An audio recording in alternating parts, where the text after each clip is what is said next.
Pac-12 social channels and the Pac-12 Now app. Coach, I'll let you make an opening statement. It wasn't our best performance tonight. I felt that Arizona State they were extremely aggressive from the get-go, and we didn't respond. It took us a while until like midway through the second quarter, but fought back a little bit harder. But I just felt like it just wasn't a good night for us, just overall, offensively or defensively. Thank you. Questions? And we have mics on the side.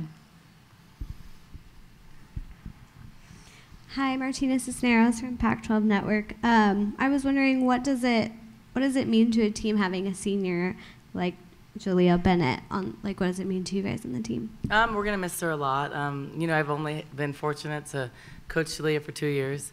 So unfortunately I don't have her for all 4 years, but it means a lot because this is her last go-around. So I'm extremely disappointed in our effort, for her and for Kat.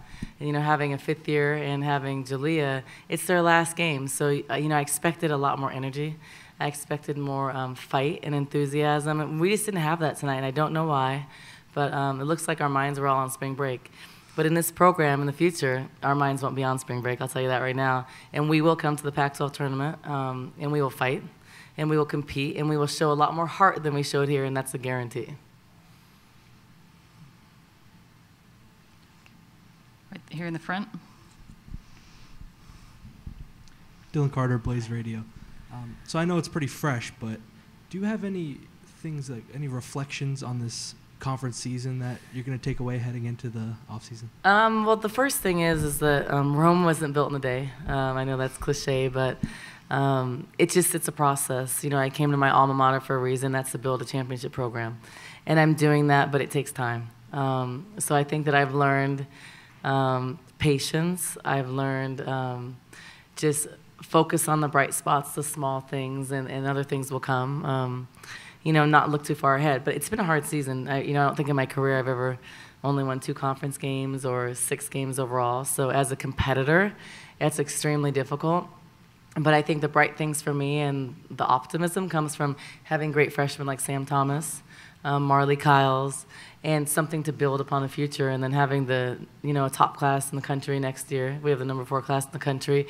That brings us just a lot more weapons. It's been really hard this year having a short bench and just not being able to change games up just because of our lack of depth.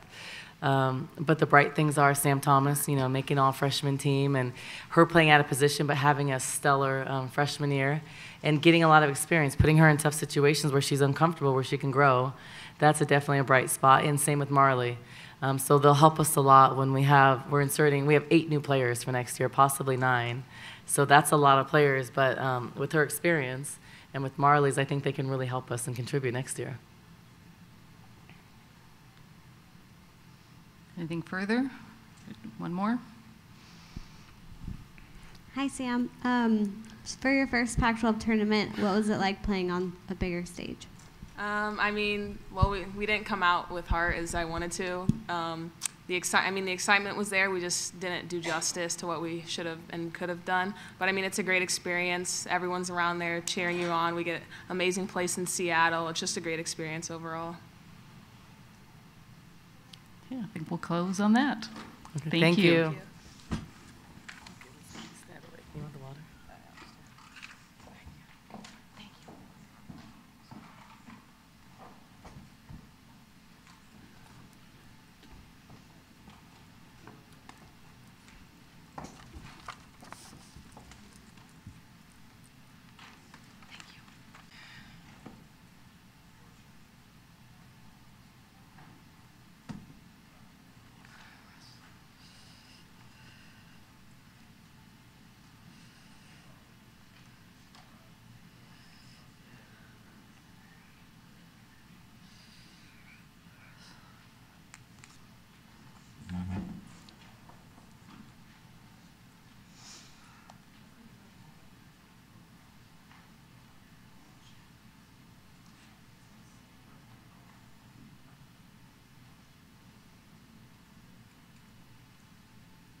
right, good evening and welcome to the Arizona State Sun Devils. We've got Coach Charlie Turner-Thorne, Kiana Ibis, Robbie Ryan, and Kiara Russell. Coach, I'll have you make an opening statement and we'll take questions from there.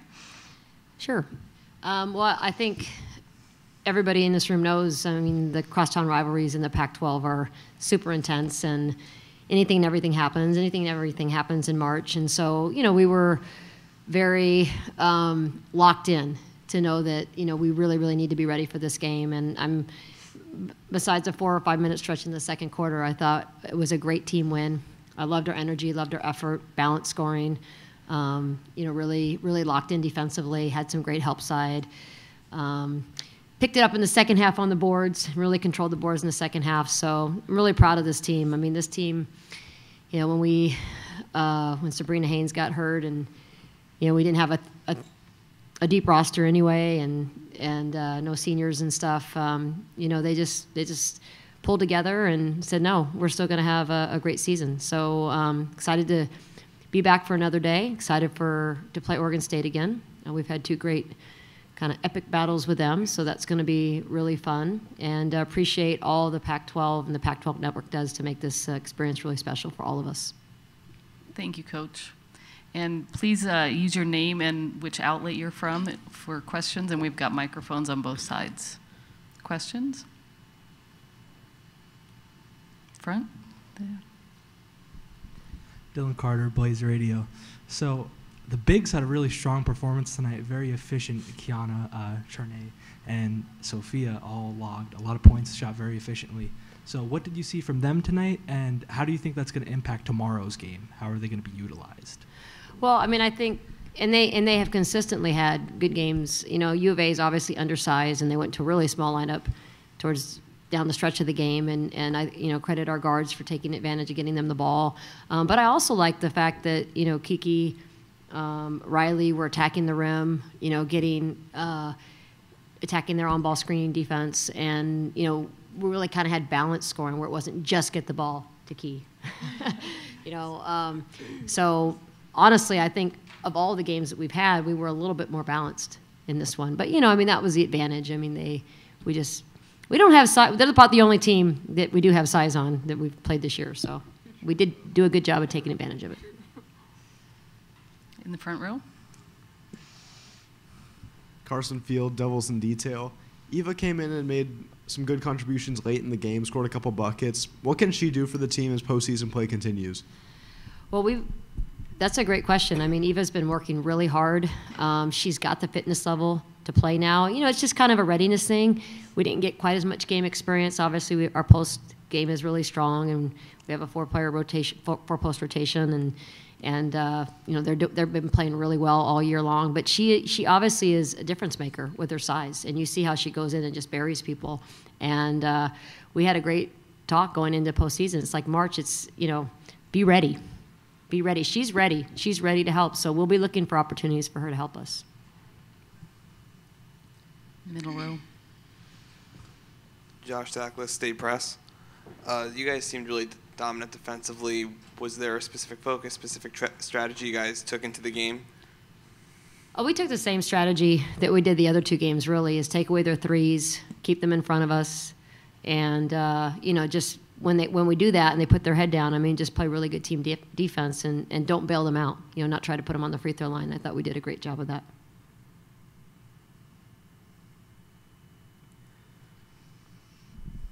So looking at the stat sheet, it's pretty full across the board. So what tonight was clicking that maybe wasn't in those losses previously against the Oregon schools? And what do you think you can take from this into that game? Well, I mean, I think that in those games they played us differently, and we settled and we didn't execute quite as well offensively. But I think in some ways it was very similar. We played 3.5 quarters really well. The difference is when you're playing a top 10 team and you have a half a quarter off, it's different than, you know, a team that's obviously building. Anybody want to add anything?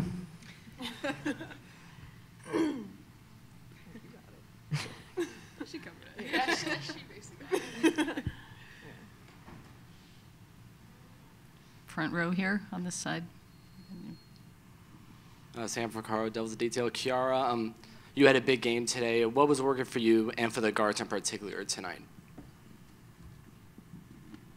Like Coach said, they went to a smaller lineup, so I just fed into the post and then just got us into offense, I guess. So, yeah.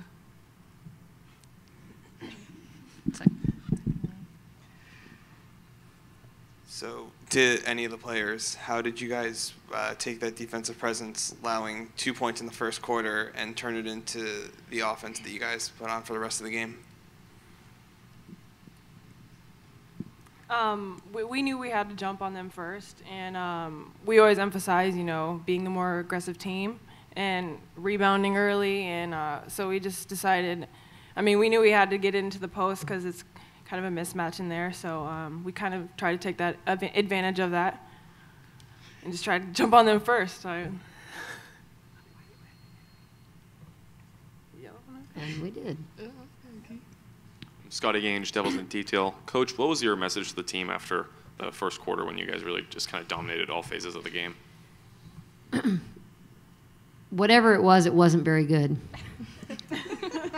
It was. I can't remember exactly, but it was obviously awful because we weren't very good in the second quarter. I know exactly what I said at halftime, but I can't.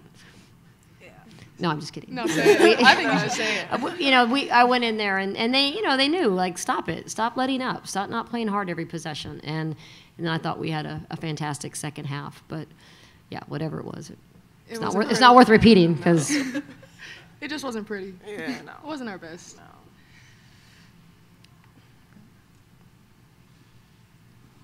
Coach, you talked about how this is a very young team. Do you think it was beneficial for you guys to play tonight to prepare you guys for the quarterfinal tomorrow? We're not used to the play-in game, but that's a great question. Probably, I feel like, when you get to postseason, sometimes the first game is the hardest, just getting over the hump. I would definitely say yes if we had a deeper roster, but actually I will say yes even despite it. I think we do. We've got some good, we've played a game in the arena, we've got some good, I don't know what I'm doing, kind of flow going into this next game. And then obviously we just played Oregon State. So I think there's, a lot of positives for us coming out tomorrow night and giving a great effort. We'll take 2 more questions. Or any further questions? Oregon State's kind of a two-headed monster when it comes down to it. They have Marie Gulich, of course, went off in the last time you guys played them, and their three-point shooting, of course, is one of the best in the Pac-12. How do you try to neutralize both of those attacks going into this game? Wouldn't you like to know? Come tomorrow night. But that's the challenge. And, we obviously took away their three-point game, the whole entire game, but the second half, we weren't locked in defending Gulich, and obviously we have to figure that out. And we plan to do the best that we can. Gulich is a great player. I don't know if she's up for an All-American, but to me she's that level. And you just got to try to contain her a little bit better, which that'll be our job tomorrow night. I think we'll close on that. Thank you.